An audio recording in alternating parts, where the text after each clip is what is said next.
The state's political paralysis will continue for a week or more. The count is close, the LNP leadership is unresolved, and a legal issue could force another election in one Brisbane seat. As the uncertainty drags on, Campbell Newman and Anastasia Palaszczuk crossed paths at a funeral. The caretaker premier and his potential successor joined mourners to farewell the former president of the Ethnic Communities Council, Nick Zinius. There was no comment about the election or the LNP leadership tussle. No, I'm here to talk about a great Queenslander today, Mr Zinius, my friend. Labor left the political talking to senior MP Jackie Trad. The Labor Party is extremely hopeful that we'll be able to get to a majority. To do that, Labor needs 45 seats. It has 42 and should get to 44. Of the 5 seats in doubt, Labor's on track to win Maryborough and Ferny Grove, although there could be a legal challenge there.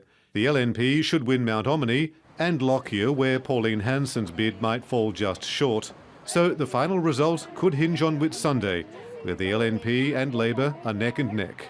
We wait, like the rest of Queenslanders, hanging on every count. If Labor can't get to 45, it's up to the 2 Katter MPs and independent Peter Wellington to pick a side. You've got to remember too, we are not in love with the Labor Party or the LNP. They're painfully aware that the clock is ticking, as it did in Canberra after the 2010 federal election, when crossbench MPs were deciding which side to support. It'll take as long as it takes. It took the Feds 2 weeks, and we'd like to improve on that, certainly, and we're very conscious that Queensland are waiting. They've had informal talks, but the negotiations begin in earnest tomorrow.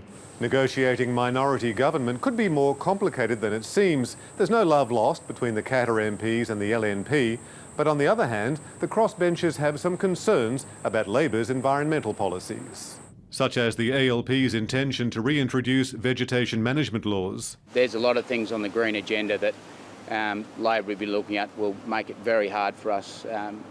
We'll have to have some very frank discussions over things like tree clearing. It's the election where no one gets everything they want. For more on the situation in Ferny Grove, Chris O'Brien is at Parliament House. Chris, will there be another election in that seat? Could be, Karina. The Palmer Party hasn't had much influence on the election until now. It turns out their candidate in Ferny Grove may have been an undischarged bankrupt.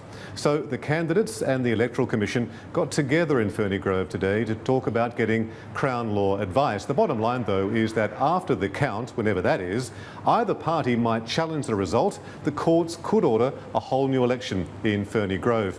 And with the statewide result so close, that's a big deal.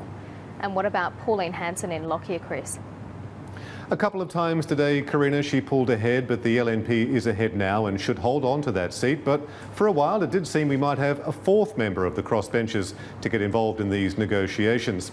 And speaking of the negotiations, one of the reasons that it's hard to put an end date on them is that the minor parties don't know exactly who they're talking to in the LNP. It'll probably be Lawrence Springborg to begin with.